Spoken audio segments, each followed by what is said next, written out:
அளவுக்கு நான் செய்வேன். எதையும் நான் பார்த்து பயப்படலாம் மாட்டேன். எந்த விதத்திலையும் இன்றைக்கு இங்க இப்போ நாங்க திருவண்ணாமலையில இந்த பூஜை செய்யறதுக்கு இப்ப 3 லட்சம் ரூபாய் செலவாயிருக்கு.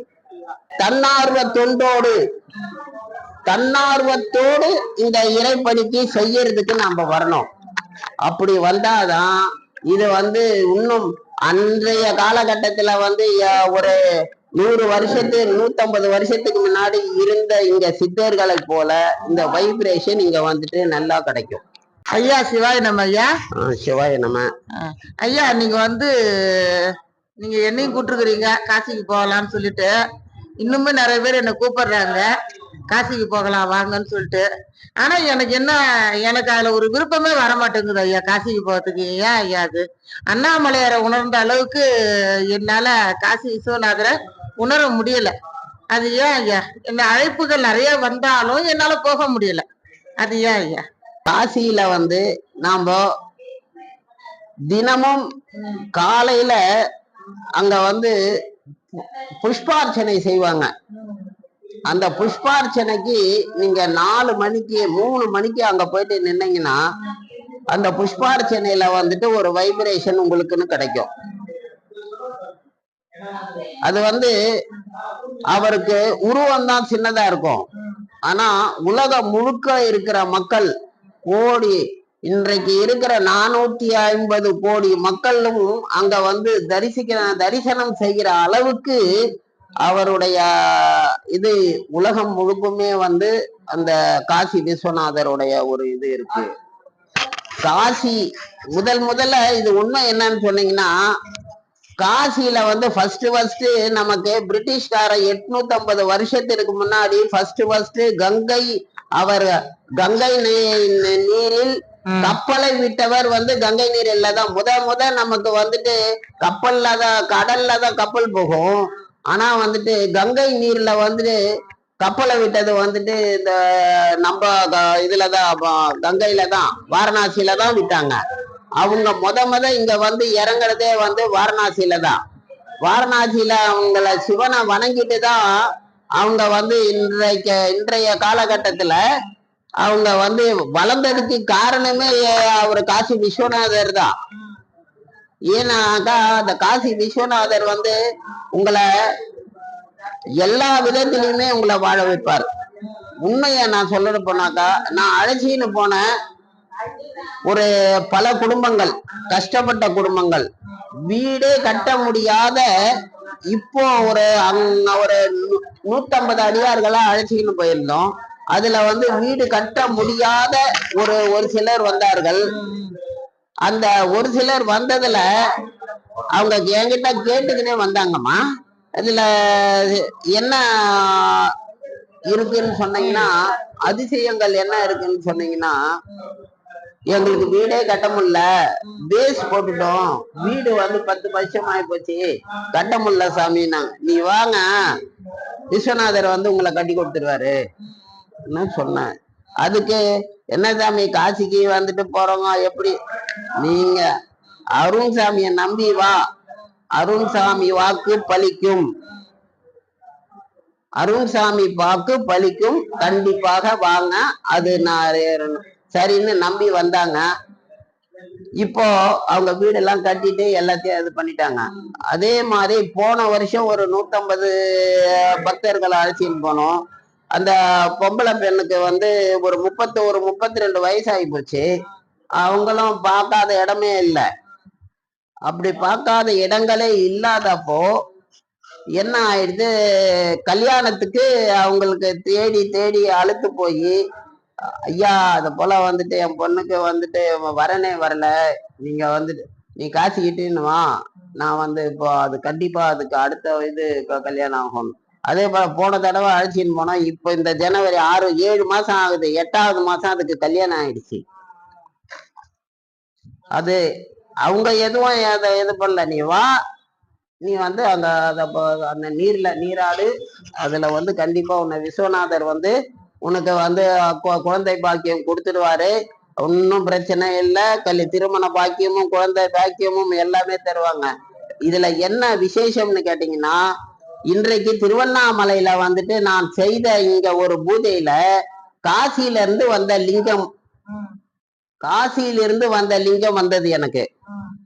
அது வந்து ஒரு நந்தீஸ்வரரும் கூட வந்தாரு. அது ஒரு பக்கம் வந்து காலபைரவரும், மறுபக்கம் வந்து அன்னபூரணியும் இருக்கு. அதுல அந்த லிங்க நந்தி பகவான்ல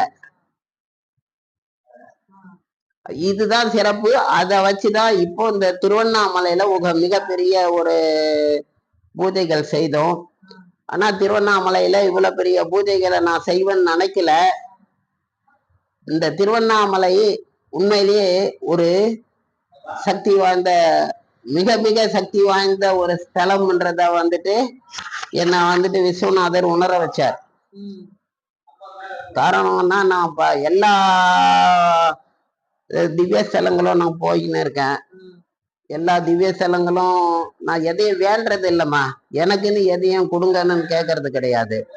நீங்க கொடுத்தாக்கா நான் வாங்கிக்குவேன், நீங்க கொடுத்தா நான் செய்வேன். சிவனுக்காக இல்லை, என்னால முடிஞ்ச அளவுக்கு நான் வந்து அன்னதானங்கள் ஏதோ செய்ய முடிகிற அளவுக்கு என்னால செய்ய முடியும்ன்ற அளவுக்கு நான் செய்வேன். எதையும் நான் பார்த்து பயப்படலாம் மாட்டேன் எந்த விதத்திலையும். இன்றைக்கு இங்க வந்து இப்போ நாங்க திருவண்ணாமலையில இந்த பூஜை செய்யறதுக்கு இப்ப 3 லட்சம் ரூபாய் செலவாயிருக்கு. 1 2 இல்ல, வெளியே பார்த்தா தெரியாது, 3 லட்சம் ரூபாய் செலவாயிருக்கு.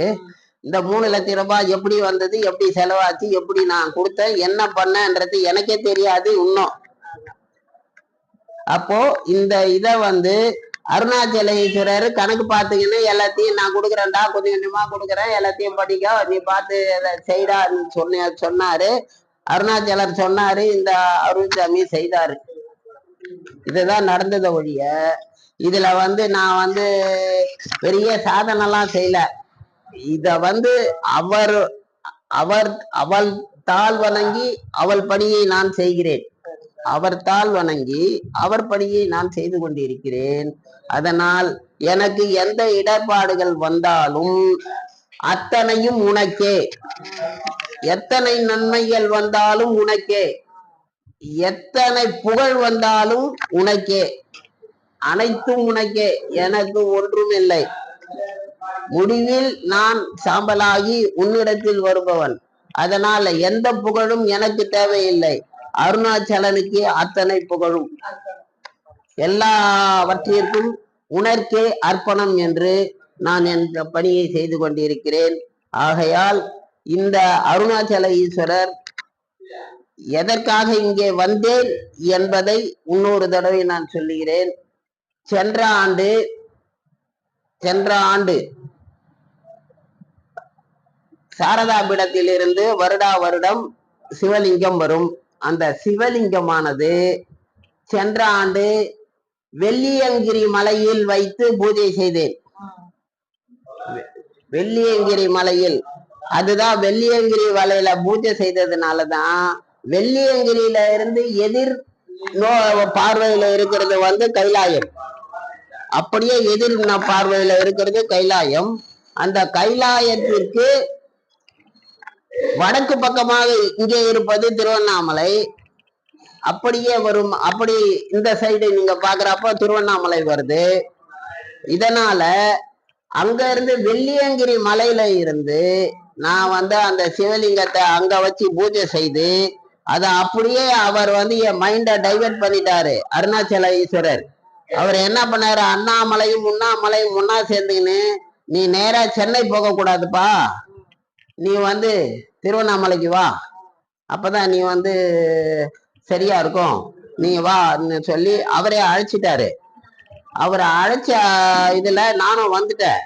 இங்க வந்து அந்த லிங்கத்தை கையில எடுத்துக்கின்னு கிரிவலம் வந்தேன் சென்ற ஆண்டு. இங்க இப்ப இருக்கு அந்த லிங்கம், இப்ப இங்கேதான் இருக்கு. அத கிரிவலம் வந்துட்டேன்.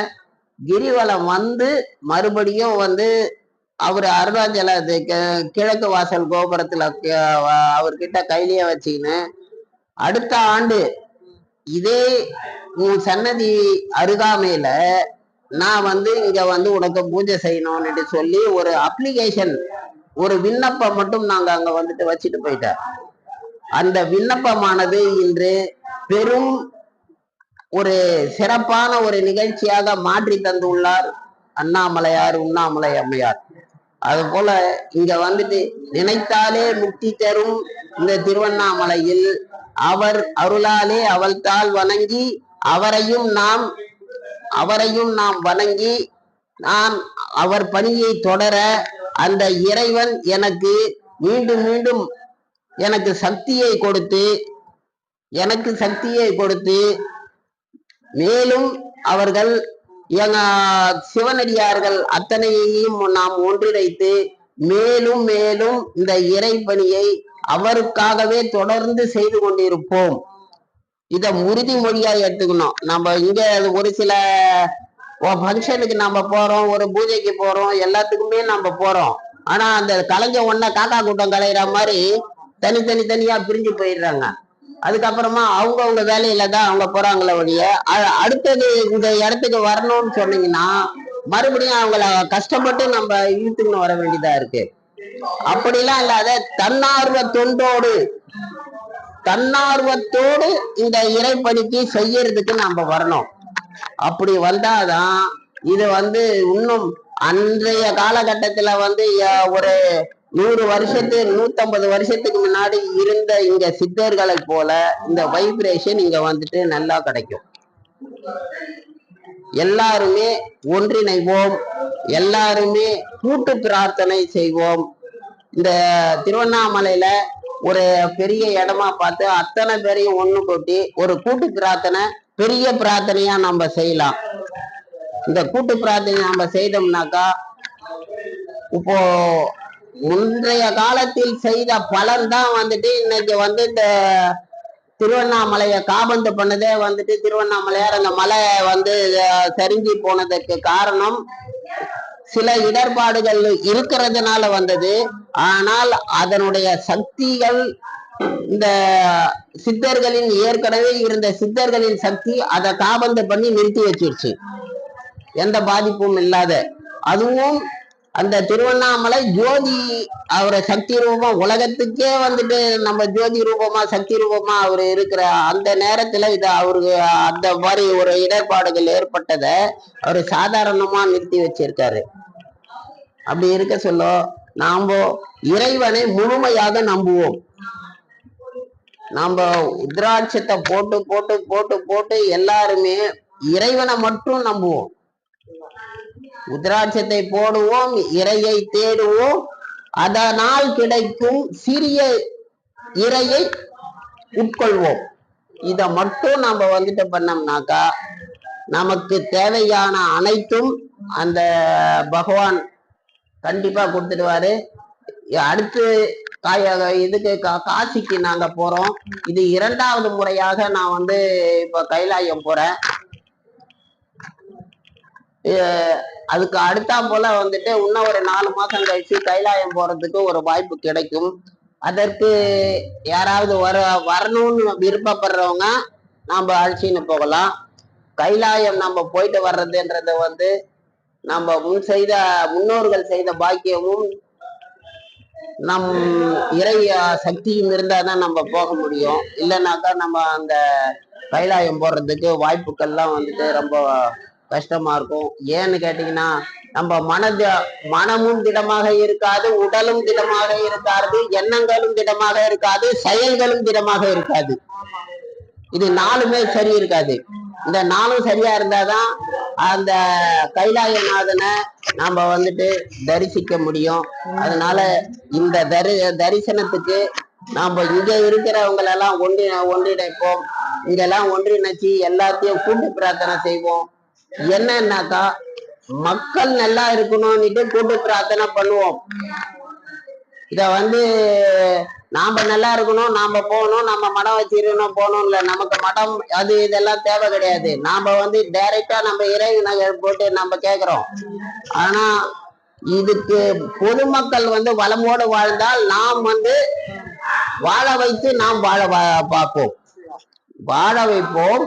அடுத்தவரை வாழ வைப்போம், இறை உணர்வை அவர்களுக்கு ஊட்டுவோம், இறை உணர்வை அவர்களுக்கு ஊட்டுவோம், பக்தியை ஊட்டுவோம், இறை சிந்தனையை ஊட்டுவோம், வரப்போகும் உலகத்தில் இருக்கும் இடர்பாடுகளை நீக்குவோம். இவற்றை எல்லாம் நீக்கிவிட்டு நாம் அனைவரும் உலகம் செழிப்பாக வாழ வாழ்க வளமுடன். இப்போ அத்தனையோ பேரை வந்துட்டு போதையில் இறைவன் வருவது இல்லை. நல்லா கேட்டுங்க, போதையில இறைவன் வருவதில்லை. இறை சிந்தனையில் தான் இறைவன் வருவான். போதையில் இறைவன் வருவதில்லை, இறை சிந்தனையில் இறைவன் வருவான். உன்னுடன் கூட இருப்பான். போதையில் நீ செய்யும் செயல்களை இறைவன் ஏற்றுக்கொள்ள மாட்டார், கண்டிப்பாக ஏற்றுக்கொள்ள மாட்டார். அனைவரும் நான் இதை செய்கிறேன், அதை செய்கிறேன், இதை செய்தால் நான் சிந்தனையுடன் இருப்பேன் என்று அது முற்றிலுமான ஒரு தவறான எண்ணங்கள். இதனால் இந்த அடியார்கள் அனைவரும் தம் மனம் மாறி வர வேண்டும், மனம் மாறி வர வேண்டும், மனம் மாறி கூட்டு பிரார்த்தனை செய்ய வேண்டும். மக்களை எந்த விதத்திலும் துன்புறுத்தாமல் அடியார்கள் இருக்க வேண்டும். முதலில் இதுதான். மக்களை வந்து எந்த விதமான இடர்பாடுகளும் கொடுக்காத, இறைவா சிவா சிவா சிவா சிவா நீங்க நல்லா இருக்கணும். உனக்கு இடர்பாடுகள் கொடுத்தாலும் நீங்கள் அவர்களுக்கு இடர்பாடுகள் கொடுக்காமல் நீங்கள் இருந்தால் நீங்கள் கண்டிப்பாக இறைவன் பாதத்தை அடைய முடியும். இதுதான் அருள்சாமியோட வேண்டுகோள். அனைவரும் வாழ்க, வளமுடன் வாழ்க, நலமுடன் வாழ்க, உடல் ஆரோக்கியத்துடன் வாழ்க. என்றும் இறைப்பணியில். திருச்சிற்றம்பலம். சிவாய சிவாய நமக, சிவாய நமக, சிவாய நமக. மெய்ஞான சித்திரக்குடி நண்பர்களே, நம்ம சேனலை சப்ஸ்கிரைப் பண்ணுங்கள், லைக் பண்ணுங்கள், கமெண்ட் பண்ணுங்கள், ஷேர் பண்ணுங்கள். நன்றி.